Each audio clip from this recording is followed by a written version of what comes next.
out to judge for our best of show.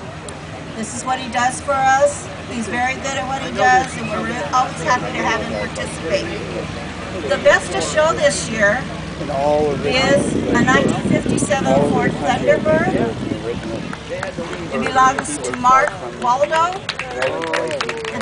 He is a member of the Classic Tees. And in addition to the best of show, he also gets $100 in cash. So we want to thank Mark for bringing his beautiful vehicle in. We want to thank our judge for judging for us. We'll never give you the name of our senior judge. We invite you all to look at the cars as they're parked on the other side. Again, I want to thank everybody for coming out today and supporting our event.